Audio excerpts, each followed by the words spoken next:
অন্য শাস্ত্ৰ নপঢ়িলেও নকৰিলেও অন্তত পুৱা গধূলা গুৰুৰ বাক্যৰে ঈশ্বৰক স্মৰণৰ ব্যৱস্থাটো লাগে। আগতে মানে কি আজিৰ পৰা এই 40-50 বছৰ 40-50 বছৰটো বহুতেই হৈছে, এই 30-40 বছৰ আগলৈকে আমাৰ অসমীয়া মানুহৰ প্ৰতি ঘৰ গৃহতে ঈশ্বৰ উপাসনা আছিল, নহয়নে?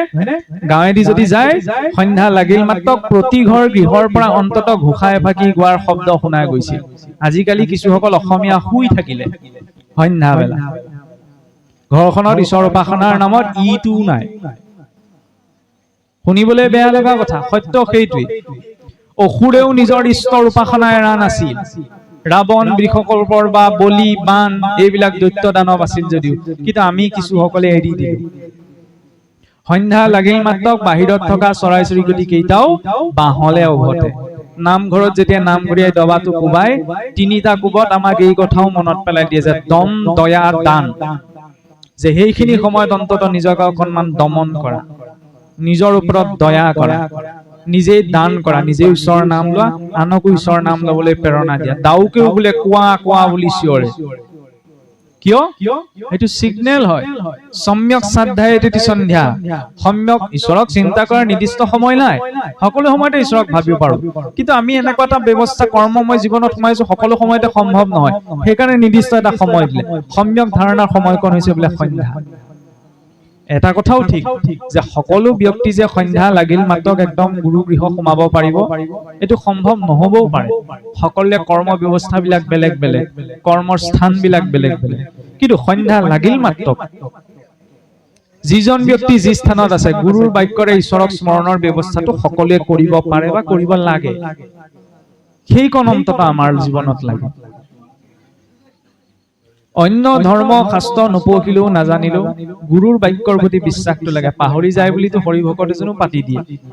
হৰিভকত বুলি ক'লে আমাৰ কি বুজি থাকে, হৰিভকত হ'ল যেতিয়া বিয়া পাতিলে একেলগে ছাতি ধৰিব লাগিব, এইটো সমাজৰ কথাহে। সেই বন্ধুত্ব এই জীৱনৰ বাবেই নহয়, পৰজনমৰ বাবেও। কম ডাঙৰ কথা নে? ইমান এটা সংস্কাৰী দিশ অন্য কোনোবা সংস্কৃতিত আছেনে পৃথিৱীৰ ইতিহাসত আজিলৈকে? এইটো একমাত্ৰ আপোনাৰ মোৰ সংস্কৃতি, অসমীয়া সংস্কৃতিটোত বৈষ্ণৱ সমাজখনতহে আছে। প্ৰত্যেক জীৱই মাতৃ গৰ্ভত থাকোঁতে ঈশ্বৰক প্ৰতিজ্ঞা কৰি থৈ আহে, যেতিয়া গৰ্ভক লৈ গুঞ্জি থাকে যে জন্ম হৈ মই ঈশ্বৰক ভজনা কৰিম। জন্ম হলে আমি ঈশ্বৰক পাহৰি থাকো, সেই ঈশ্বৰক কোনে মনত পেলাই দিয়ে? গুৰুৱে। সেইকাৰণে আৰু শৰণ লবলৈ যোৱাৰ আগমুহূৰ্তত শৰণনো কিয় ল'ব লাগে? কেলে নললো? কিয়নো গুৰু বাক্য স্মৰণ কৰিলে? ভক্তসকলক সুধিব লাগে, বৈষ্ণৱসকলক সুধিব লাগে। কিন্তু আমিতো গলো আৰু গুৰু ঘৰলে হৰাই দিলো, সেৱা কৰিলো, গুচি আহিলো। কি কলে আমাৰ দৰকাৰ নাই, মনত থাকিলেও থাকিলে, নাথাকিলেও নাই। সেইটোত আচলতে শৰণ লোৱা নহয়। বিশ্বাসটো লাগিব। কিয় নললো? ললেনো কি লাভ হ'ব? গুৰু বাক্যনো কিয় স্মৰণ কৰিব লাগে? সেই কথাকেইটাতো অন্তত বিচাৰ কৰি ল'ব লাগিব। এইটো জীৱনতে বিচাৰ নকৰিলে কেতিয়া বিচাৰ কৰিম? সেইবাবে ঈশ্বৰৰ আশ্ৰয়ী হোৱাৰ, শৰণগতা হোৱাৰ 6টা লক্ষণ আছে। এই 6টা লক্ষণ যদি মোৰ জীৱনত থাকে, তেতিয়াহে মই নিজকে ঈশ্বৰৰ আশ্ৰয়ী বা ঈশ্বৰৰ ভক্ত বুলি নিজকে ক'ব পাৰো। সেই 6টা লক্ষণ কি? অনুকূলস্য সংকল্প প্ৰতিকূলস্য বৰ্জনম ৰক্ষিস্য ভীতি বিশ্বাসো ভূতুক্তে বৰ্ণম যথা আত্মনিক্ষেপ কাৰ্পণ্য যন্তা বিধি শৰণাগতিম। শৰণাগতিৰ 6টা নিয়ম আছে। প্ৰথম কি? ঈশ্বৰৰ অনুকূল কৰ্ম কৰা। দ্বিতীয়তে কি? ঈশ্বৰৰ প্ৰতিকূল কৰ্মখিনি বৰ্জন কৰা। তৃতীয়তে ঈশ্বৰে যে একমাত্ৰ নিয়ন্ত্ৰক এই কথা বিশ্বাস কৰা। চতুৰ্থতে কি ক'লে?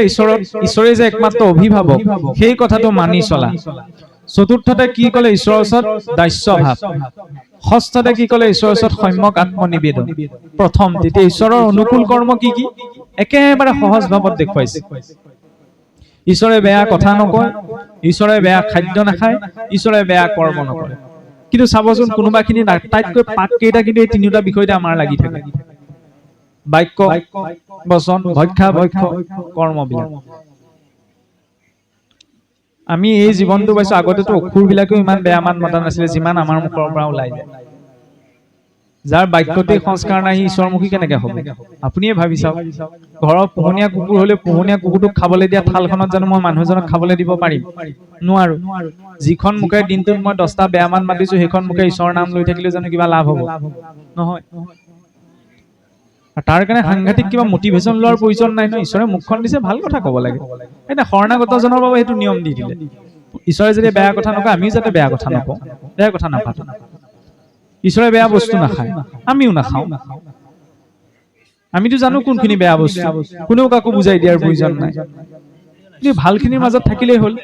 সেইফালে আপোনাৰ ডিজেলত কোনোবাই পেট্ৰলত ডিজেল মিক্স কৰি বিকিলে আমি ইঞ্জিনটো বেয়া হৈ যাব বুলি মানে অভিযোগ কৰোঁ, ঠিকে আছে। এইটোতো এটা ইঞ্জিন, এইটো সতেজ ইঞ্জিন নহয়নে? ইয়াত সতেজ ইন্ধন ভৰাব লাগিব, বুজি পাইছে? আৰু এইবিলাক কথাত কি সোমাম?